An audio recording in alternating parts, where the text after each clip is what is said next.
Lumiliyab ang Gaza, 100 target ng Hamas, binomba ng Israel. Habang lalong umiinit ang tensyon sa Middle East ay unti-unti ring lumalabas ang mas malalaking plano ng Amerika at Israel laban sa Iran. Kasabay nito tumitindi rin ang mga opensiba, banta at mga balitang nagdudulot ng takot at pag-aalala sa buong rehiyon. Pero ang tanong, maaari na nga bang mauwi sa gera ang lahat ng ito? Alamin natin ang buong detalye. Pero bago tayo magsimula ay baka pwedeng paki-like at subscribe ng video na ito. Malaking tulong at bagay na ito sa aming mga content creators. Maraming salamat po. Kaya naman simulan na natin. Habang lumalala ang tensyon sa Middle East ay unti-unti na ring lumalabas ang mga palatandaan na may mas malawak na plano ang United States at Israel laban sa Iran. Ayon sa isang ulat mula sa media, isang opisyal ng Israel Defense Forces ang nagsabi na ilang buwan na raw silang naghahanda para sa isang posibleng pag-atake sa mga nuclear facilities ng Iran. Dahil dito, mas lalo pang tumindi ang pangamba sa rehiyon. Kasabay nito ay may mga ulat na nagsasabing may isang bagong sandata na maaaring gamitin ng Israel. Isang uri ng armas na sinasabing kayang baguhin ng takbo ng labanan kung sakaling tumindi pa ang sigalot laban sa Iran. Sa panig naman ng Iran ay halata na ang pagtaas ng kaba at pagkabahala sa mga kilos ng kanilang mga kalaban. Ang pinakamataas na pinuno ng Iran na si Ayatollah Ali Khamenei ay nagsimula ng magbanta sa mga karatig bansa tulad ng Qatar at Turkey. Galit siya dahil posibleng gamitin ng Amerika ang mga lupaing ito bilang daanan para umatake sa Iran. Dahil dito ay pinagbabantaan na niya ang mga pamahalaan ng mga bansang ito na huwag papayag na gamitin ng Amerika ang kanilang mga lugar. Ayaw din ni Khamenei na makipag-usap ng direkta sa United States, lalo na pagkatapos ng mga banta na ibinato sa kanya ni US President Donald Trump. Pero kahit ganoon ay bukas pa rin daw siya sa posibilidad na makipag-usap sa tulong ng isang third party, partikular ang bansang Oman.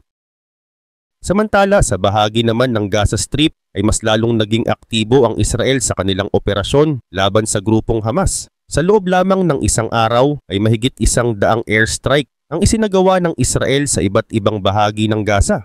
Isa sa mga dahilan ng operasyon ay ang kontrobersyal na ulat tungkol sa umano'y pagpatay sa ilang paramedic. Dahil dito kinuha ng IDF ang kontrol sa isang mahalagang ruta na matagal nang ginagamit ng mga armadong grupo. Plano rin ng Israel na maglabas ng opisyal na ulat tungkol sa naging insidente kung saan tinarget nila ang convoy ng 4 na ambulansya na dumaraan sa lugar ng Tel Sultan patungong Rafah. Sa hilagang bahagi naman ng rehiyon ay mas lalo pang umiinit ang sitwasyon matapos maglabas ang Amerika ng isang babala sa Lebanon. Ayon sa pahayag ng isang opisyal mula sa United States, ito na raw ang huling pagkakataon ng Lebanon para sundin ang kasunduan sa tigil putukan. Kung hindi pa raw kikilos ang Lebanon, ay maaari itong humarap sa mas matinding aksyon mula sa Amerika. Ang babalang ito ay bahagi ng pagsisikap ng Amerika na pigilan ang mga grupo sa Lebanon na patuloy na nagpapaputok ng mga armas patungo sa Israel. Gayun din naman, habang nagpapatuloy ang mga military operations, ay may mahalagang kaganapan rin sa larangan ng diplomasya. Nitong nakaraang Lunes, nagkita at nag-usap sina Prime Minister Benjamin Netanyahu at US President Donald Trump sa White House. Ito na ang pangalawang beses na nagkita ang dalawang leader mula nang bumalik si Trump sa kapangyarihan. Bagamat hindi ipinahayag sa media ang lahat ng kanilang pinag-usapan, ay inaasahang tinalakay nila ang mga plano at posibleng aksyon laban sa Iran at sa mga kaalyado nitong grupo. Kaugnay nito, isa sa mga pangyayaring umagaw ng pansin ng buong mundo ay ang tinatawag ngayong Red Crescent Incident. Ayon sa IDF, ito raw ang kauna-unahang pagkakataon na nag-operate sila sa tinatawag na Morag Corridor, isang lugar sa gitna ng Gaza Strip na may mahalagang papel sa galaw ng mga armadong grupo. Muling pumasok sa loob ng Gaza ang Division 36 ng Israel at sinimulan ang malawakang operasyon sa lugar. Sa loob lamang ng ilang oras ay maraming militanteng target ang napatay at maraming armas at mga gusali ang nawasak. Ipinakita pa ng tagapagsalita ng Israel ang mga video ng mga eksaktong lugar na pinasabog sa pamamagitan ng airstrike. Ngunit sa kalagitnaan ng operasyong ito ay may lumabas na ulat na nagdulot ng matinding kontrobersya. Ayon sa ilang balita, 15 paramedic mula sa Red Crescent ang di umano'y napatay ng mga sundalo ng Israel. Mas naging kontrobersyal pa ito matapos kumalat ang impormasyon na ang ilan sa mga bangkay ay natagpuang may pagkakatali at inilibing daw sa isang mass grave. Kaagad itong itinanggi ng IDF at naglabas sila ng kanilang bersyon ng pangyayari. Ayon sa opisyal na investigasyon ng Israel, ang insidente ay nangyari noong March 23. Sa araw na yon ay naka-ambush ang isang unit ng Israel sa pagitan ng Tel Sultan at Rafah. Bandang 4:30 ng hapon ay isang sasakyan mula sa Hamas Police ang lumapit sa kanilang lugar. Binaril ito ng IDF, napatay ang isang sakay at nadakip ang dalawa pa. Matapos nito ay nanatili sa pwesto ang mga sundalo at inobserbahan ang paligid. Makalipas ang halos 1 oras at kalahati ay isang konvoy ng mga ambulansya ang lumapit at huminto malapit sa kinaroroonan ng mga sundalo. May ilang taong bumaba mula sa isa sa mga sasakyan. Ayon sa mga sundalo, inakala nilang ito ay mga armadong kalaban kaya agad silang nagpaputok. Doon nagsimula ang trahedya. Tungkol naman sa ulat na may mga bangkay na nakagapos, ay ipinagtanggol ito ng Deputy Battalion Commander ng IDF. Siya mismo ang nagtakip ng buhangin sa mga katawan bilang pagsunod sa protocol habang hinihintay ang mga tauhan mula sa United Nations. Sa oras daw na yon ay wala pang dumadating na kinatawan ng UN, kaya siya na mismo ang gumawa ng paraan para mapanatili ang dangal ng mga namatay. Ngunit sa kabila ng magkakaibang version ng kwento, ang nangyari ay nagdulot ng mas matinding galit at pagkabahala hindi lamang sa Gaza kundi sa buong mundo. Makalipas ang ilang araw mula sa matinding engkwentro sa Gaza, ay doon pa lamang ipinaabot ng militar ng Israel sa United Nations ang opisyal na impormasyon tungkol sa nangyaring insidente. Ayon sa mga ulat, ito ay may kinalaman sa operasyon kung saan ilang katao ang namatay, kabilang na ang mga taong sakay ng isang ambulansya. Ngunit bago pa man ito na i-report ng buo, ay kinuhanan na agad ng litrato ang mga katawan ng mga namatay. Sa ginawang masusing pagsusuri sa mga larawan ay lumabas na 6 sa mga namatay ay kinilala bilang mga kasapi ng isang grupo na matagal nang itinuturing na kalaban ng Estado ng Israel. Dahil sa impormasyong ito ay naniniwala ngayon ang militar na naging matagumpay ang kanilang isinagawang misyon. Gayunpaman hanggang sa ngayon ay wala pa ring tiyak na kumpirmasyon kung may dalang mga armas ang mga sakay ng ambulansya noong oras na yon ng operasyon. Gayon din naman, ayon pa sa tagapagsalita ng militar, may mga video raw na nagpapakita ng aktwal na pangyayari. Sa naturang mga kuha ay makikitang mula sa malayo ang pinanggalingan ng putok at hindi umano sumugod ang mga sundalo sa mismong lugar kundi nanatili lang sa mga tagong posisyon. Pinili raw nilang hindi dumiretso sa kalsada kundi magbantay mula sa malayo upang hindi na rin madamay ang mga sibilyan. Sinasabi nilang ang kanilang naging hakbang ay bahagi ng isang planong ginawa para mapigilan ang mas malaking pinsala at maiwasan ang direktang sagupaan sa mismong mataong lugar. Gayunpaman dahil sa pagkalat ng balita tungkol sa pagkamatay ng ilang aid workers ay nagkaroon pa rin ng matinding pagtutol mula sa ilang grupo na nagsusulong ng human rights. Kaugnay pa nito, habang tumataas ang tensyon, itong Sabado ay bigla namang naglabas ng isang promotional video ang grupo mula Gaza. Sa video na ito ay makikita ang dalawang lalaki na sinasabing bihag nila sa loob ng halos 2 taon. Isa sa mga ito ay kinilala ng kanyang pamilya bilang si Maxim Herkin. Ayon sa mga kaanak niya,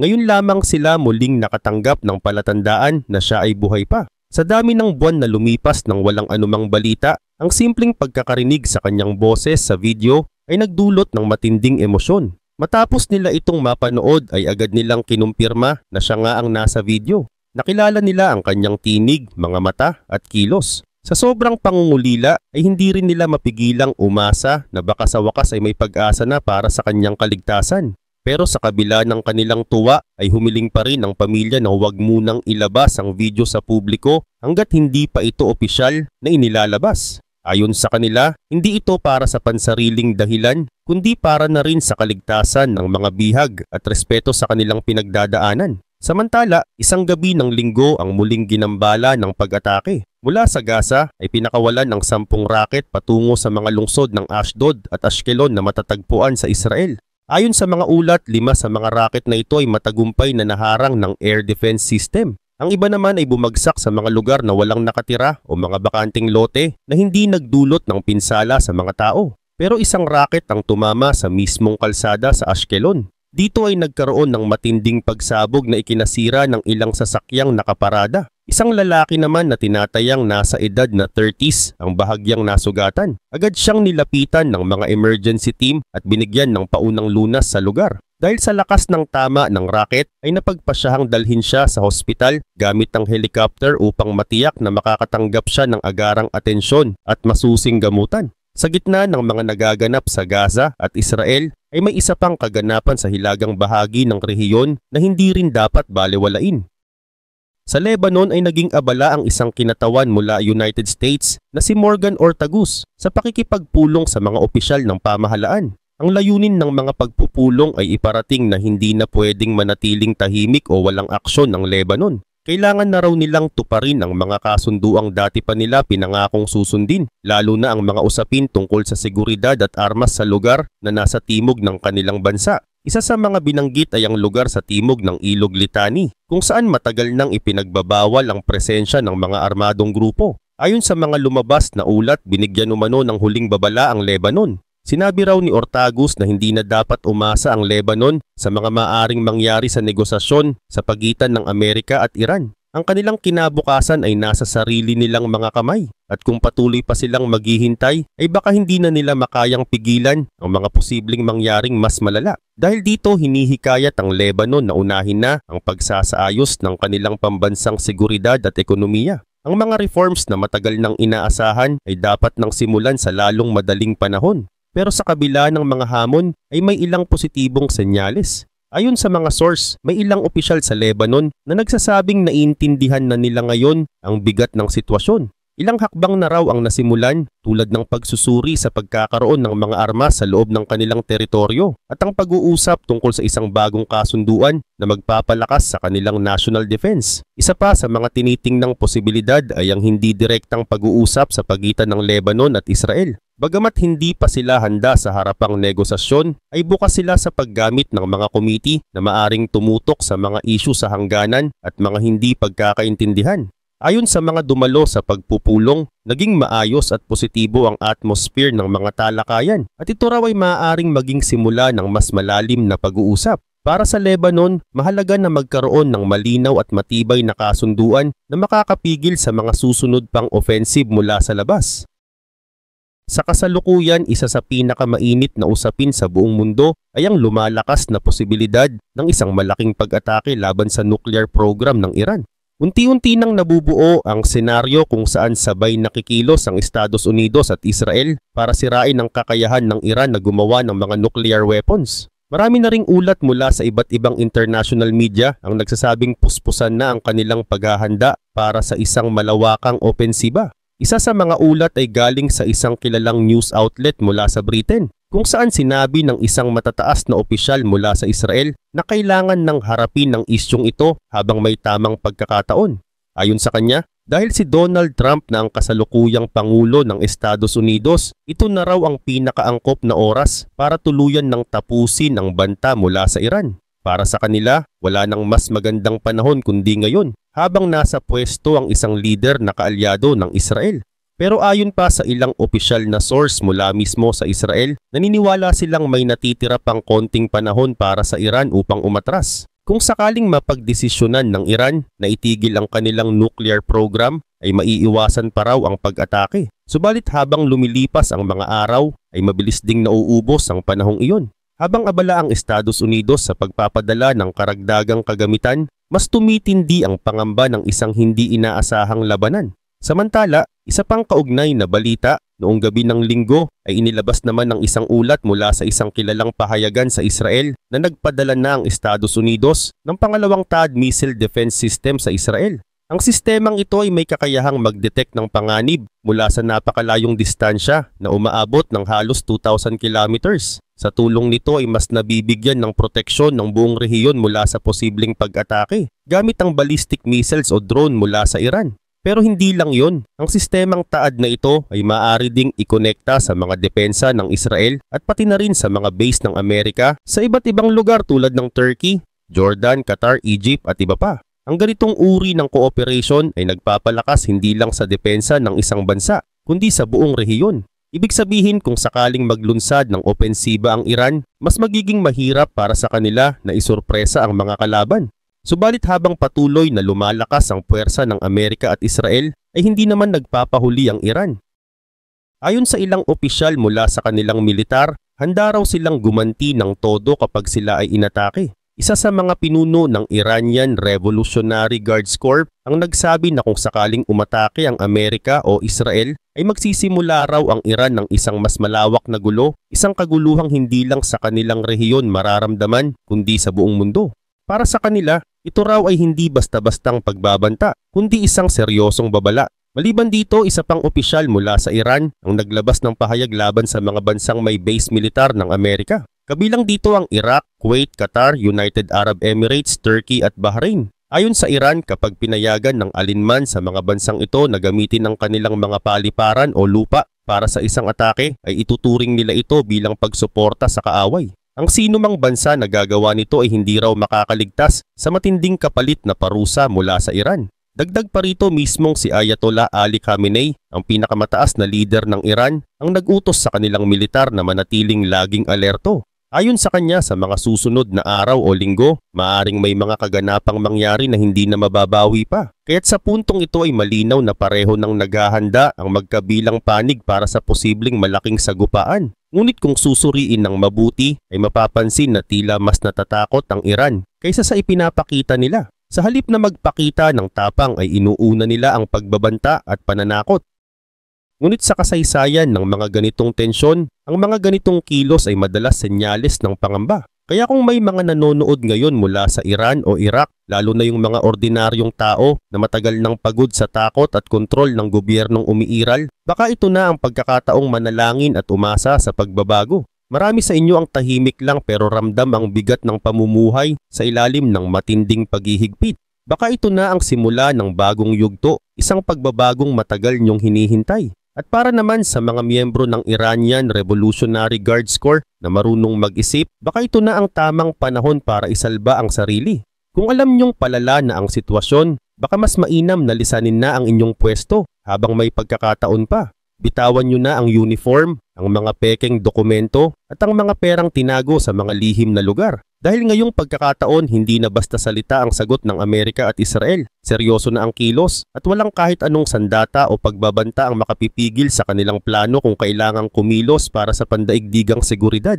Samantala, sa mga nakalipas na araw ay isang mataas na opisyal mula sa panig ng Iran ang nagsalita sa news agency na Reuters. Sa kanyang pahayag, sinabi niyang ang mga hindi direktang pag-uusap sa pagitan ng Iran at Estados Unidos ay maaring magsilbing daan upang matukoy kung talagang tapat ang Amerika sa layunin nitong lutasin ang lumalalang tensyon sa mapayapang paraan. Para sa Iran, ito raw ay hindi lamang isang pagkakataon para mag-usap, kundi isang mahalagang pagsubok upang masukat kung gaano kalalim ang kagustuhan ng Washington na umiwas sa sigalot. Ayon sa naturang opisyal, malamang na magsimula ang mga pag-uusap sa mga darating na araw, bagamat wala pang tiyak na detalye kung kailan ito formal na ilulunsad. Kasabay ng usaping ito, lumabas ang isang ulat mula sa British Telegraph na nagsasabing naglabas ng kautusan ang pamahalaan ng Iran na agad na paalisin ang kanilang mga tagapayo at sundalong militar mula sa bansang Yemen. Ang hakbang na ito ay itinuturing ng maraming taga-subaybay bilang isang senyales na unti-unti nang iniiwan ng Iran ang kanilang matagal ng suporta sa grupong Houthi na matagal nang itinuturing na kaalyado nila sa rehiyon. Ayon pa sa ilang analyst, maring isa itong strategy ng Iran upang iwasan ang mas malawak na sagupaan, lalo na ngayon na mas lumalawak ang mga airstrike na isinasagawa ng Amerika sa iba't ibang bahagi ng Middle East. Idinagdag pa ng isa pang senior official ng Iran na layunin talaga ng kanilang pag-atras mula sa Yemen na makaiwas sa direktang banggaan sa pagitan nila at ng Amerika, lalong-lalo na kung sakaling may mataas na opisyal mula sa panig ng Iran na tamaan o mapatay sa gitna ng mga opensiba. Ngunit kung titingnan natin ang mga nangyari sa mga nakalipas na taon, hindi na bago ang pagkamatay ng mga Iranian soldier sa kamay ng mga opensiba ng Amerika, Israel at iba pang kaalyadong bansa. Sa kabila ng mga insidenteng ito ay hindi pa rin nagbunga ng tunay na digmaan ng bawat pag-atake. Dahil dito ay may mga nagsasabing baka hindi pa talaga handa ang Iran para sa isang labanan. Maaring malakas sila sa salita, ngunit sa aktual na kilos ay mas pinipili nilang umiwas. Kung ganito na nga ang sitwasyon ay malinaw na ang mga naglalabasang banta mula sa kanilang pamahalaan ay bahagi lamang ng panglabas na imahe upang ipakita ang tapang sa harap ng kanilang mga kalaban at mamamayan. Gayunpaman, hindi maikakaila na habang tumatagal ang krisis ay mas lumalapit na ang posibilidad na magkaroon ng isang tunay na sagupaan. Sa katunayan, sa nakalipas lamang na mga linggo ay 2 aircraft carrier ng Amerika ang naipwesto na sa rehiyon na sinabayan pa ng deployment ng ilang strategic bomber. Kabilang dito ang mga B-2 bomber na ngayon ay nasa Diego Garcia, isang base militar na kilala sa kahalagahan nito pagdating sa mga operasyong malalayo at sensitibo. Ang mga bomber na ito ay may kakayahang magdala ng massive ordnance penetrator na isang uri ng bomba na ginawa upang sirain ang mga pasilidad na matatagpuan sa ilalim ng lupa tulad ng mga nuclear facility ng Iran. Tinatawag itong bunker buster at sadyang idinisenyo para tagusin ang matitibay na estruktura bago sumabog sa pinakaloob. Samantala, habang abala ang mga lider ng mundo sa kanilang mga galaw, ay hindi rin matatawaran ang patuloy na pagmamanman sa Islamic Revolutionary Guard Corps. Ang grupong ito na itinuturing na pangunahing tagapagtanggol ng interes ng Iran ay isa sa mga pinakamalalakas na military unit sa kanilang bansa. Marami ang nagsasabi na sila ang puso ng tinatawag na Axis of Evil sa rehiyon at anumang hakbang nila ay sinusubaybayan ng Amerika at ng mga kaalyado nito. Ngunit sa gitna ng patuloy na pag-init ng tensyon sa Middle East ay dumalaw si Prime Minister Benjamin Netanyahu sa kabisera ng Estados Unidos para sa isang mahalagang pulong kasama si President Donald Trump. Ang kanilang pag-uusap ay nakatuon sa kung paano haharapin ang patuloy na banta mula sa Iran at kung anong hakbang ang nararapat gawin kung sakaling hindi magtagumpay ang mga kasalukuyang pagsisikap sa diplomatikong usapan. Ayon sa mga opisyal mula sa panig ng Israel, napakahalaga ng pagkakaroon ng mas malalim na koordinasyon sa pagitan ng dalawang bansa. Habang nagpapatuloy ang mga babala mula kay President Trump laban sa Iran, may pangamba sa panig ng Israel na baka lalo lamang nitong pag-apuyin ang determinasyon ng Iran na ituloy ang paggawa ng kanilang sariling nuclear weapons. Dahil dito ay binibigyang din ngayon ang kahalagahan ng pagtutulungan at maagang pagpaplano kung sakaling hindi umubra ang diplomatic approach. Bukod sa usaping nuclear, isa rin sa layunin ng pagpupulong ay tiyaking hindi kikilos ang Israel ng mag-isa at walang koordinasyon sa Estados Unidos. Ito ay upang maiwasan ang anumang hindi pagkakaunawaan at upang masiguro na pareho ang direksyong tatahakin ng dalawang bansa sa pagtugon sa krisis. Sa kabilang banda, patuloy pa ring nagbibigay ng suporta ang Amerika sa mga operasyon ng Israel sa Gaza Strip, ngunit hindi ito garantiya na magtatagal. Habang patuloy ang mga ulat tungkol sa lumalaking bilang ng mga nasasawi, lalo na sa hanay ng mga sibilyan, ay dumadami rin ang mga panawagan mula sa iba't ibang bansa na itigil na ang mga opensiba. Isa sa mga mas malawak na plano ng Amerika ay ang pagtutok sa pag-ayos ng ugnayan sa pagitan ng Israel at Saudi Arabia. Ngunit para magtagumpay ito ay kailangan munang matugunan ng issue ng kapayapaan sa Gaza at ang kaligtasan ng mga bihag. May papel dito ang isang espesyal na kinatawan ng Amerika na si Steve Witkoff. Siya ang inaasahang magiging tagapamagitan para kumbinsihin ang Hamas na palayain ang mga bihag. Isa ito sa mga pangunahing layunin ng pagbisita ni Netanyahu, ang hilingin kay President Trump na gamitin ang kanyang malawak na impluwensya sa rehiyon upang maisulong ang ganitong klaseng kasunduan. Habang ang mga usaping pangkapayapaan ay pinag-uusapan, isa pang malaking issue ang sumabay sa biyahe ni Netanyahu. Ito ang patuloy na krisis sa ekonomiya. Bukod sa mga internal problems, pinalala ito ng mga bagong patakaran ng Amerika. Partikular na ang mga ipinataw na taripa sa ilang produkto na inaangkat ng Israel.